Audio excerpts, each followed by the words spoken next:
bonjour et très heureux de vous retrouver sur School TV Le Bac. On vous donne rendez-vous tous les jours, vous le savez, pour 30 minutes de questions-réponses sur la vie scolaire et extrascolaire de vos enfants, avec des témoignages bien évidemment à la clé. Aujourd'hui, un sujet ô combien important, l'insertion par le sport. C'est parti pour le sommaire. À un peu plus de 2 mois de l'élection présidentielle, cette question, la machine à insérer est-elle en panne en France? Bon nombre d'observateurs pensent que oui, ils tirent la sonnette d'alarme. Le sport est-il la solution? On se posera la question dans un instant. L'insertion par le sport, un rapport vient d'être remis justement dans ce sens au gouvernement. Quelle préconisation? Il y en a 24 au total, mais seront-elles toutes retenues et surtout appliquées? L'auteur de ce rapport est justement avec nous, il nous en dira plus. Et puis sport et insertion, c'est justement le credo de certaines associations, des actions dédiées avec des résultats, vous le verrez, probants, pas toujours beaucoup de moyens, mais une détermination sans faille, intacte sur le terrain. Là aussi, vous le verrez, nos invités, je vous les présente. Bonjour Emmanuel Ouladj, vous êtes coprésidente de la FSGT. C'est pas forcément facile à dire, la Fédération Sportive et Hygiénique du Travail. Ça, c'est plus facile. Merci beaucoup. Très facile à vivre. Et très facile à vivre dans les quartiers populaires. Merci beaucoup d'être avec nous pendant cette demi-heure. Carl Olive, bonjour, merci d'être avec nous, maire des Verts droite de Poissy, justement chargé de mission insertion. Vous venez de remettre ce rapport à Jacques Instex et vous l'avez présenté le week-end dernier. Vous nous en dites plus, pardon, juste après la loupe. Et la loupe, c'est avec Mathilde Guessels. C'est parti. Mathilde Guessels, avant d'entrer dans les détails de ce rapport a été réalisé, je rappelle, au terme d'un Tour de France. Un Tour de France, une mission flash, comme on le dit. Et oui, le sport rassemble, il ne divise pas. C'est le combat ainsi que le constat de Carl Olive, donc le maire d'Hiver droite de la ville de Poissy, qui est avec nous. Attention à ce que vous allez dire. Et oui, j'ai la pression. J'ai la pression. Il s'est mis en face exprès. J'espère que j'ai bien travaillé. Alors, il a depuis octobre dernier rencontré 120 acteurs de terrain. Il a sondé les 108 fédérations sur la thématique de l'insertion par le sport et organisé également une colloque à l'Assemblée nationale. Ça, c'était en décembre dernier. Un travail qui fait justement prendre conscience de l'importance du sport dans certains quartiers dits sensibles. Oui, en effet, le maire a observé un constat alarmant d'une dégradation globale de l'état de santé des jeunes déjà, puisqu'en mars 2020 et septembre 2021, la prise de poids, alors c'est peut-être un détail, mais des 12-17 ans a oscillé entre 5 et 10 kilos. Les capacités cognitives également ont baissé de 40%. Et justement, parmi les plus touchés par cette crise de santé majeure, eh bien, on retrouve les quartiers prioritaires. En cause, la Covid-19 qui n'a fait que creuser ces inégalités dans notre pays. Au lieu de faire du sport, les jeunes se sont rabattus sur les smartphones, les jeux vidéo, sans parler des bénévoles également, qui désertent de plus en plus ces zones, en partie à cause du peu d'activité et du peu de considération aussi. En toile de fond, quel est le message? Un message d'espoir. Il faut que le sport soit de nouveau un vecteur d'excellence, d'égalité des chances et d'inclusion. Il a le pouvoir de favoriser l'égalité des chances, de féminisation, mais aussi d'inclusion pour les personnes porteurs de handicap. Le sport, c'est le moyen de lutter contre l'homophobie, le racisme et également contre la radicalisation. Du coup, quelle préconisation? Alors, il y en a 24. Je ne vais pas vous faire la liste. On va les voir évidemment dans un instant. Parmi elles, il y a quand même, bien sûr, il y a le guichet unique des aides pour un zéro reste à charge des licences club, la création également d'une application numérique France Sport, un référent sport handicap également, ou encore le développement des coachs d'insertion par le sport. Des idées déjà partagées le week-end dernier avec le Premier ministre Jean Castex. Et oui, puisqu'à l'occasion du 5e comité interministériel de la ville samedi dernier à Grenoble, Jean Castex a retenu 3 des 24 préconisations. On retrouve la création de tiers-lieux sportifs, des endroits permettant aux jeunes, seuls ou en famille, de pratiquer une activité sportive, d'échanger, de faire les devoirs également. L'inclusion du sport, la réalisation des travaux d'utilité générale, c'est-à-dire, en d'autres mots, favoriser la réinsertion des mineurs délinquants par la réalisation de travaux d'intérêt général dans des structures sportives. Et puis enfin, l'évolution des cités éducatives en cités éducatives olympiques. Qu'est-ce que c'est? Eh bien, ce sont des contrats locaux sport qui permettront de valoriser les projets des clubs sportifs en lien avec l'éducation nationale, la ville et puis l'État. Merci beaucoup Mathilde. C'est bon, on peut rentrer chez nous, vous nous avez tout dit. Écoutez, l'expression orale tout de suite avec nos invités, on creuse tout ça. Carl Olive, est-ce que vous avez senti justement le Premier ministre Jean Castex le week-end dernier sensible à vos préconisations? 3 mesures retenues. Vous me dites 3 mesures seulement ou c'est déjà un bon début? D'abord, je dis bravo à Mathilde, qui a tout résumé finalement. C'est mis dans vos chaussures. Voilà, c'est ça, dans une intervention flash. D'abord, la première des choses, et je crois la première des fiertés, Patrice Boisfer, et merci pour l'invitation, c'est que cette mission elle a été réalisée exclusivement sur le terrain. L'idée, c'était qu'il fallait que le terrain parle et que dans la diversité des actrices et des acteurs que nous avons rencontrés, que nous avons auditionnés, pour lesquels nous sommes allés en visite, au cœur des quartiers, alors on dit QPV, quartiers en priorité de la ville, on va dire nos quartiers populaires dans ces cités. C'est juste exceptionnel parce que, comme j'aime à dire, en fait, dans notre pays, dans ce beau pays qui est le nôtre, on a tout. On a tout, il existe tout dans notre pays. Ce n'est pas une question de finance. C'est certainement une question de meilleure utilisation des dispositifs financiers qui existent, mais c'est surtout que... Une meilleure répartition, vous me dites? Oui, mais il y a assez d'argent déjà? Oui. Il n'y a pas besoin de plus d'argent? Pour moi, aujourd'hui, en tout cas, par rapport aux préconisations, tout ça, par rapport aux préconisations qui sont faites, il n'y a pas besoin de plus d'argent, il y a besoin de mieux d'argent et d'une meilleure ventilation. Et que chacun, finalement, arrête de travailler dans son couloir et comprenne que le sport, vous l'avez rappelé, Mathilde, est un catalyseur social transversal. Que seul, on va plus vite, mais qu'ensemble, on va plus loin. Les préconisations qui ont été faites, ces 3 préconisations qui ont été actées, vous l'avez dit, les tiers-lieux sportifs, et ça c'est formidable, les bailleurs sociaux qu'on a rencontrés, l'union du syndicat de l'habitat nous dit, nous on a des friches effectivement, ce qu'ils appellent friches, des espaces vacants qui sont inutilisables. Et ils sont prêts à jouer le jeu. Mettez-les à la disposition des collectivités ou d'un club ou de fédérations, et Emmanuel en parlera certainement tout à l'heure. Typiquement, le président de la Fédération française de judo, Stéphane Nomis, a proposé de créer des tatamis ou des judos solidaires, des dojos solidaires. C'est une formidable idée, à partir de 150 mètres carrés. Moi, ce que j'ai expliqué, c'est qu'à moins de 150 mètres carrés, je prends aussi. Pourquoi ? Parce qu'on va pouvoir créer des zones, par exemple, pour faire de l'aide aux devoirs, pour permettre à des demoiselles, et c'est très plébiscité dans les quartiers, de faire de la boxe éducative, notamment chez les étudiantes et chez les étudiants. Et ça permet de créer, vous voyez, ce triangle d'or entre la ville, l'État, là en l'occurrence les bailleurs, mais sur la deuxième préconisation, qui est celle dont vous avez parlé, qui est de renforcer les cités éducatives au travers de contrats locaux de sport, typiquement de faire un triangle d'or avec ensuite l'éducation nationale. Enfin, la troisième préconisation, c'est effectivement ce qui a été présenté par Mathilde, c'est la réparation judiciaire de ces délinquants mineurs. Vous voyez qu'on n'a occulté aucun pan de ce qui peut être la citoyenneté en réparation sur des travaux d'intérêt généraux. Là où parfois ça se passe en collectivité, villes-tigeurs, les villes qui s'arrogent les tiges, et bien en l'occurrence dans les associations sportives. Ces 3 premières... On n'en demande pas un peu trop au sport? Non. On n'en demande pas un peu trop. On connaît les vertus... Patrice Boisfer, vous êtes sportif. On connaît les vertus du sport. On connaît les vertus du sport. Un petit exemple, et vous le connaissez. À Poissy, depuis 2017, nous offrons 2 heures de sport aux agents dans le cadre du temps de travail. Là où on nous dit, on nous bassine en disant il faut arrêter avec les fonctionnaires, etc., on va les supprimer, etc. Mais que nenni. On est sur un contrat gagnant-gagnant. Amélioration des conditions de travail, baisse de l'absentéisme, économie à la clé. Et c'est un contrat gagnant-gagnant. Le sport, c'est un formidable catalyseur. Il faut qu'on fasse nation par le sport.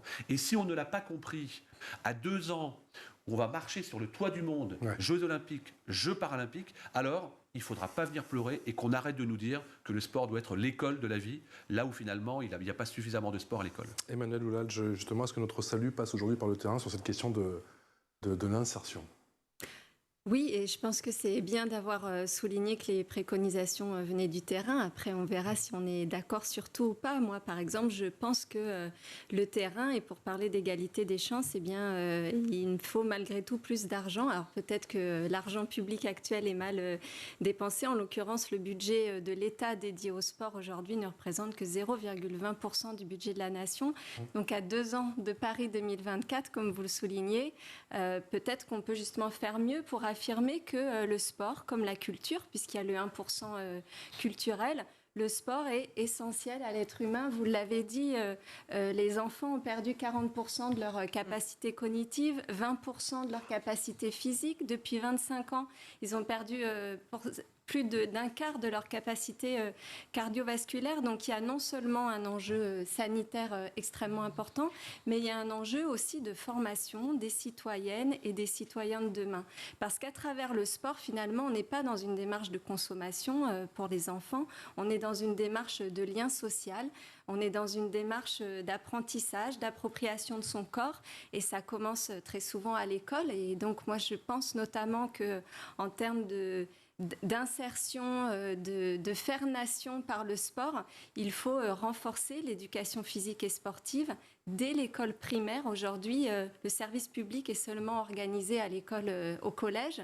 Les enseignants ont perdu énormément de temps d'enseignement sur l'EPS dès l'école primaire. Donc moi, je plaide vraiment en faveur d'un renforcement du service public, ce qui ne s'oppose pas du tout, évidemment, aux préconisations qui sont faites. Mais voilà, moi, qui vont dans le bon sens, d'après vous? Ou vous dites que c'est un énième rapport, ou vous avez l'impression que les choses sont en train de changer petit à petit? Non, il n'y aura jamais d'énième rapport sur le sport, et je pense que ça va dans le bon sens. D'ailleurs, les tiers-lieux sportifs font partie des expérimentations qu'on porte dans ma fédération. Nous sommes... Combien de licenciés à la FSGT? Alors, je préfère parler avant crise, si vous le permettez. Avant crise, oui. 240 000 pratiquants à la FSGT. Je préfère aussi employer le terme de pratiquants sportifs que de licenciés comptables. Et nous sommes, après la Fédération française de foot, qui est quand même de ce point de vue intouchable, la première fédération en nombre d'adhérents dans les quartiers populaires. Et je pense que les habitants ont réellement besoin d'un accès dans la proximité à des espaces de liens sociaux et de pratiques sportives. Et donc, en Seine-Saint-Denis, où la FSGT est un des acteurs sportifs principaux, nous venons d'expérimenter un très nouveau tiers-lieu sportif à Bobigny, dans un écoquartier qui vient juste de voir le jour, avec une population très mixte socialement. Eh bien, nous offrons un espace où des associations diverses pourront se réunir, par exemple, pour parler sport et parentalité, pour parler sport et cancer, pour parler sport et travail. On offre un espace aussi de coworking dans ce tiers-lieu. Et puis, la grande originalité, c'est qu'on permet, alors qu'il y a un espace de verdure tout en face, de pratiquer des activités physiques et sportives sur le temps de midi notamment. Quelle est votre vision justement sur cette situation, l'insertion? Donc on parle par le sport aujourd'hui, mais vous pensez que vous faites partie de ces observateurs qui disent qu'il y a urgence, ou vous êtes plutôt positive?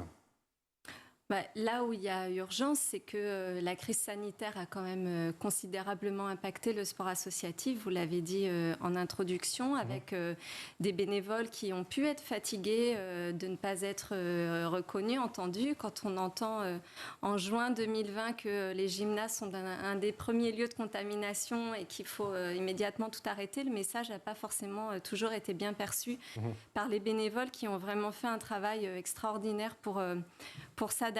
Donc oui, il y a urgence si on considère qu'en effet, si la France a choisi d'accueillir les Jeux Olympiques et Paralympiques en 2024, c'est pas seulement pour briller l'espace de 2 mois, mais c'est pour laisser un héritage fort en termes d'infrastructures sportives. De ce point de vue-là, les quartiers populaires sont extrêmement sous-dotés. La Seine-Saint-Denis fait partie de ces départements. Les Bouches-du-Rhône, il y a eu, avec le déplacement du président de la République, des zooms réguliers, par exemple, sur Marseille, cette dernière année, avec, on l'a vu, des infrastructures qui sont dans des états absolument déplorables et qui, finalement... divise la population. C'est Maradona qui disait « je vis dans un quartier privé de tout ». Mais c'est un peu ce que vivent une partie de la population à Marseille. Donc il y a ceux qui ont les moyens et qui ont accès à des infrastructures, notamment des espaces de five, tout beau, tout neuf, etc. Et puis il y a ceux qui n'ont pas les moyens et qui ne bénéficient pas d'un service public de qualité. Carl-Olive Emmanuel faisait allusion à l'instant à justement tous ces bénévoles qui font un travail véritablement exceptionnel. Il y a une de vos préconisations, pas pour l'instant retenue par le Premier ministre, qui parle, je crois, d'un contrat gagnant-gagnant. Justement, est-ce qu'il y a des préconisations qui peuvent être rapidement mise en place? Oui, alors il y a plusieurs sujets sur le bénévolat. D'abord, le statut du bénévole, ça fait des années qu'on en parle. On a quand même, il faut le dire, peu de choses de concrètes. Si aujourd'hui on a une baisse du bénévolat en France globalement, et on peut dire à peu près 20% pendant le Covid, il y a plusieurs ordres. Le premier, c'est que nos bénévoles privés d'activité ont recentré leur centre d'intérêt sur leur vie familiale, ont donné un peu plus de sens quelque part à leur vie personnelle, ce qui n'était pas le cas auparavant. La deuxième chose, c'est que encore une fois, il faut qu'on soit dans un contrat gagnant-gagnant. Les bénévoles avaient de plus en plus de responsabilités sur leurs épaules. Quand ils accompagnaient des jeunes dans leur propre véhicule, s'il y a un accident, qui est responsable? Le bénévole. Donc il faut qu'on ait vraiment deux entrées qui fassent que et les uns et les autres comprennent pourquoi on s'engage. On propose de la défiscalisation. Mais dans les quartiers populaires, parfois, il faut le dire, on a des familles qui ne payent pas d'impôts, ou du crédit d'impôt, ou alors des points retraite. Il faudra que ce soit travaillé, il faudra que ce soit regardé, il faudra que ce soit peigné. Ces trois premières préconisations, ce que je peux dire, c'est que sur les 24, il y en a 70% qui rapidement peuvent être mis en place. Emmanuel disait tout à l'heure, par exemple, sur le budget des sports. C'est pas simplement le budget des sports, le 0,2%. C'est que, vous l'avez dit, à juste titre, on s'aperçoit que finalement, vers quoi sommes-nous allés en rencontrant les acteurs de terrain? Vers le sport santé. Ben oui, il y a urgence sanitaire. C'est pour ça que le sport apporte cela. Urgence sanitaire pour nos gamins. Il y a un danger sanitaire de ces gamins compris entre 5 et 15 kilos. Qu'est-ce qu'on fait? Et ils veulent moins entendre finalement un lien naturel que d'aller retrouver le club qui était le leur. Trois taux par rapport à ça. Moins 50% pour la Fédération française de boxe. Moins 30% pour la Fédération française de badminton.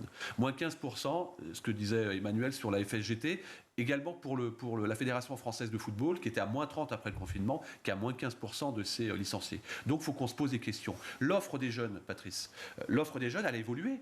D'où l'idée de mettre ces 5000 équipements de proximité. C'est formidable d'avoir la possibilité de faire ces tiers-lieux sportifs, d'avoir des street workout, d'avoir du tech ball qui est facile à installer. Encore faut-il, et vous l'avez dit à juste titre, cher Emmanuel, qu'il faut que ce soit encadré. Et encadré, pas avec n'importe quel éducateur. Il faut que les éducateurs soient formés. Et c'est une condition sine qua non pour que toutes ces préconisations... Mais là, on en revient, Carl Olive, à l'argent. Avancent. Oui, mais là, on parlait du sport. Moi, je ne parle pas simplement des financements dans le cadre du ministère des Sports. D'accord. Le ministère du Travail est là aussi pour ça. Quand on parle de contrat local de santé, le ministère de la Santé est là. Quand on parle de la citoyenneté, de l'engagement républicain, le ministère de l'Intérieur délégué à la citoyenneté est aussi là pour ça. Transversal, complètement transversal. Ce qui aussi me paraît, je crois, important, c'est que, et vous l'avez dit, il faut absolument que nos jeunes qui soient formés aient un débouché sur l'emploi. Et c'est possible, c'est la raison pour laquelle on propose ces cités éducatives renforcées avec des contrats locaux de sport et une ouverture vers des métiers du sport qui fassent qu'aujourd'hui, on n'envoie pas un message à nos gamins qui sortent des quartiers en disant en gros, si vous ne faites pas STAPS, en l'occurrence un bac plus 2 ou un bac plus 4, vous ne pouvez pas vous en sortir dans les métiers du sport. Il faut qu'on ait par exemple des centres de formation d'apprentis pour le sport qu'on peut mettre en place du côté des lycées. Un exemple, on a audité un responsable institutionnel de la marque Decathlon, pour ne pas la nommer, qui disait on a une surenchère d'acquisition de vélos. Et donc on a besoin de jeunes pour réparer, pour monter les vélos. Créons justement une filière qui permette de faire cela. Et ça, on peut le faire avec nos jeunes. Et enfin, sur l'emploi, nous proposons de faire évoluer le statut d'adulte relais, cher Emmanuel, que vous connaissez, que les collectivités connaissent, adulte relais. Alors c'est quoi ça, adulte relais? En gros, il faut avoir entre 18 et 26 ans dans une collectivité issue d'un quartier populaire pour, par exemple, accompagner les tiers-lieux sportifs. Mais nous souhaitons les transformer en médiateurs sportifs de proximité, justement pour encadrer tous les dispositifs de proximité présentés. Exemple, Emmanuel Oulatch parlait d'un tiers-lieu sportif à Bobigny. Je ne doute pas un seul instant du succès à une condition, c'est qu'il soit encadré par des gens formés. Pourquoi ? Pour ne pas laisser la porte ouverte à de l'entrisme naturel, où, et disons-le, les demoiselles pourraient en être exclues, et puis dériver vers le communautarisme. Disons les choses, il ne faut pas qu'on se cache derrière son petit doigt par rapport à ça. Il faut absolument que l'ensemble des 5000 dispositifs de proximité proposés par le gouvernement soient encadrés. Si ce n'est pas le cas, on ne sera pas allé jusqu'au bout de l'histoire. Emmanuel, vous êtes sur la même ligne ? Je n'ai aucune inquiétude sur l'entrisme possible dans un tiers-lieu à Bobigny, parce que sur la question du droit au sport pour toutes et tous, je pense que justement, il faut faire confiance à celles et ceux qui font les associations. Et en l'occurrence, la FSGT, avec 90 années d'expérience, et je l'ai dit, un ancrage très fort dans les quartiers populaires. 1934, si je me souviens bien, c'est ça ? Tout à fait. J'ai révisé. 24 décembre même. Ah, je n'ai pas révisé assez. Pour lutter contre la montée du fascisme. Donc une création qui ancre quand même les valeurs dans lesquelles on se retrouve et les valeurs dans lesquelles on veut continuer à construire notre projet associatif. Et donc, nous, ce qu'on constate, c'est plutôt la force des quartiers populaires. Et très franchement, sur la dimension de la radicalisation, nous, on n'a jamais été confrontés à aucune difficulté. On n'a jamais ressenti d'exclusion. Et au contraire, même en Seine-Saint-Denis, oui, on construit, par exemple, de la mixité dans toutes nos pratiques physiques et sportives. Et voilà, donc nous, on n'est absolument pas inquiets là-dessus.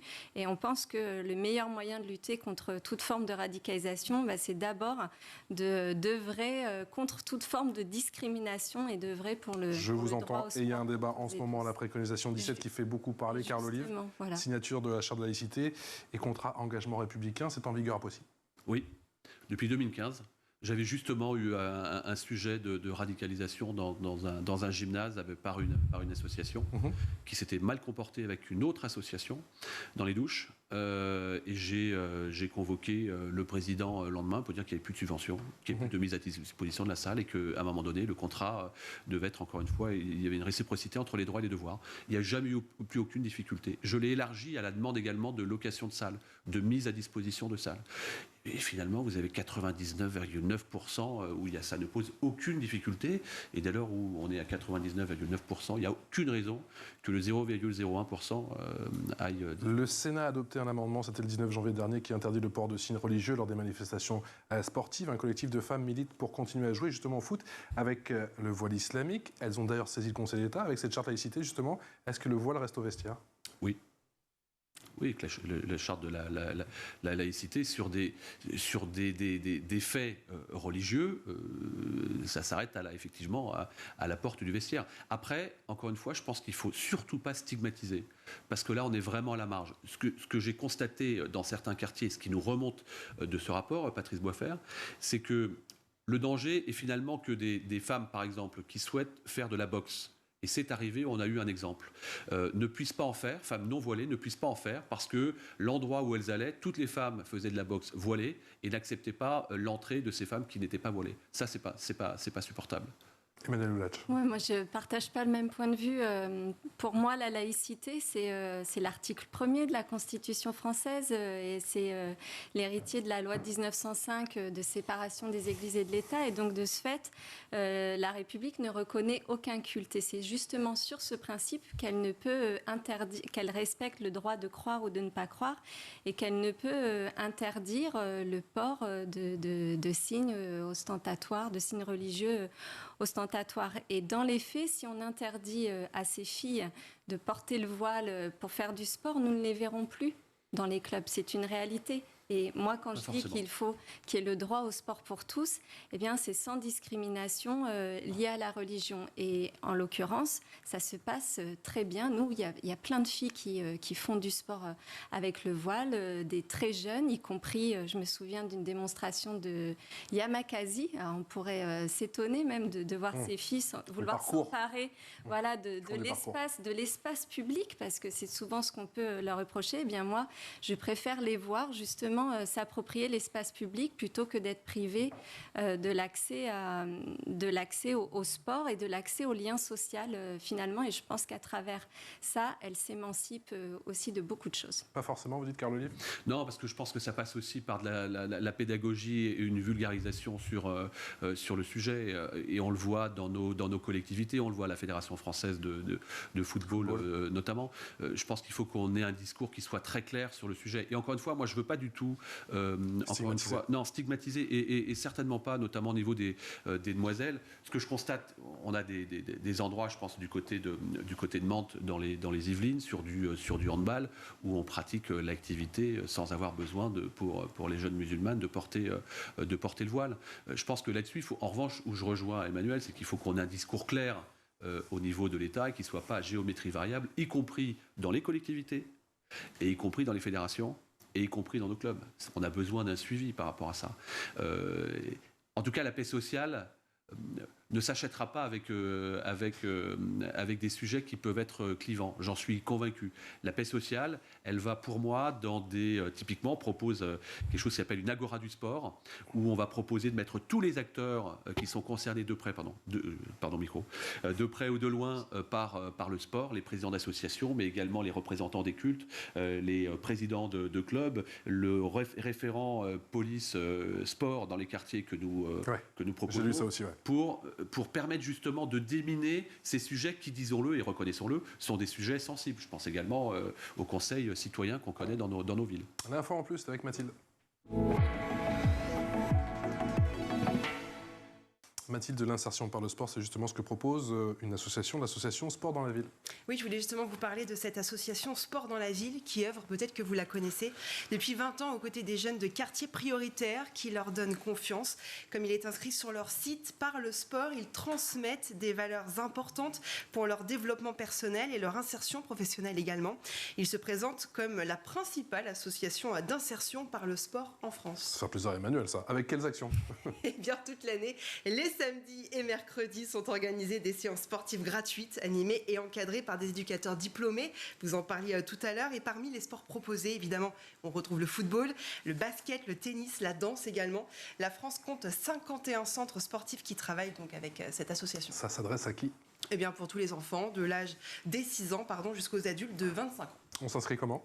Eh bien, on va sur leur site internet www.sportdanslaville.com. Les inscriptions se font en ligne, évidemment. Vous pouvez également rencontrer les acteurs sur le terrain.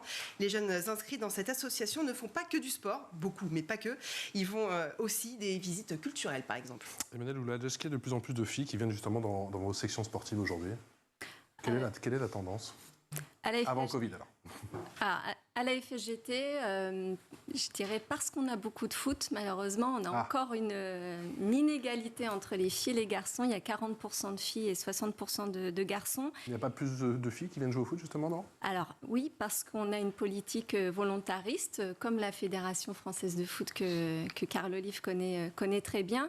Et nous, on essaye de développer des pratiques mixtes. Donc par exemple, à Paris, on vient de lancer un championnat de football réellement mixte, c'est-à-dire avec autant de filles que de garçons sur un format de football à 7 en auto-arbitrage. On a aussi innové dans une activité de volleyball qu'on appelle équimixte, avec des règles adaptées pour que les filles comme les garçons puissent jouer à la fois dans le plaisir, parce que c'est quand même la base de l'activité sportive, et puis de permettre à tout le monde de rentrer dans l'activité, d'y rester, d'y progresser. Donc oui, il y a un enjeu. Et pourquoi il y a un enjeu? Parce que non seulement il y a la question du droit au sport, mais il y a la question aussi de féminiser les instances dirigeantes. Et plus il y aura de filles sur les terrains, plus on trouvera de femmes ensuite pour diriger les fédérations. Carl Olive, il nous reste très peu de temps, mais vous avez évoqué tout à l'heure les Jeux Olympiques. Paris 2024, ça arrive à grands pas. On espère qu'on sera sorti, bien sûr, de cette crise sanitaire qui dure depuis de longs, très très longs mois, trop longs mois, effectivement, notamment pour nos enfants. Mais la question du handicap, puisque c'est également les Jeux paralympiques, est-ce que justement on va s'emparer de cette question ou pas du tout? Et ces préconisations, est-ce que sont l'occasion de s'en plus que jamais, et je rejoins ce que disait Emmanuel, je vous donne un exemple sur les équipements de proximité. Le tech ball, ces tables, espèces de tables de ping-pong incurvées, ça coche toutes les cases. Pour les demoiselles, pour les personnes à mobilité réduite, pour les personnes en situation de handicap. On a évidemment interrogé Brigitte Henriquez, la présidente du comité olympique, et Marie-Amélie Le Fur, son alter ego pour les Paralympiques. Typiquement, on a un sujet notamment primaire pour nos AESH, ces personnes qui encadrent les enfants en situation de handicap, qu'elles soient également formées pour le sport, pour accueillir ces jeunes en situation de handicap vers le sport, ce qui n'est pas forcément le cas aujourd'hui. Et puis on souhaite qu'on mette un référent sport handicap dans chaque département. Il y a un accord avec l'association des départements de France. Évidemment qu'on a une opportunité exceptionnelle avec les Jeux Olympiques de Paris 2024 et Paralympiques, évidemment. Et il faut s'en saisir. Et la conclusion que je ferai dans ce rapport, elle est simple. De deux choses une, soit on comprend que le sport est un catalyseur social transversal, et alors on fait un gros ministère des Sports olympique qui va à l'interministériel, soit c'est un choix politique, on ne pense pas ça, Et je préconiserais de ne pas faire du ministère des Sports et de faire une grosse agence qui soit une agence transversale. La vérité, c'est que mon pied doigt me dit que si on n'a pas compris que là, il y a les JO qui arrivent, on n'a pas bien compris, quel que soit le président. J'ai l'impression, rapidement, Emmanuel, s'il vous plaît, sur le handicap. Oui, l'inclusion par le handicap est fondamentale et elle est fondamentale dans la mixité des pratiques entre personnes valides et personnes non valides, à l'opposé, par exemple, de ce qu'un candidat à l'élection présidentielle a proposé pour l'école, c'est-à-dire de sortir les enfants handicapés des écoles publiques. Et dans le sport, on a aussi besoin de vivre ensemble ce lien social parce que c'est bénéfique pour tous, qu'on soit en situation de handicap ou non. Merci d'avoir fait vite. Il s'appelle Éric important de le dire. On doit à César ce qui lui appartient. Éric Z, effectivement. Emmanuel Ouladj, merci beaucoup, co-président de la FSGT, la Fédération Sportive et Gymnique du Travail. Merci Carl Olive, maire du Verdroite de Poissy, chargé de mission insertion pour le gouvernement. Merci ma chère Mathilde. On se retrouve vite pour un nouveau mag sur School TV.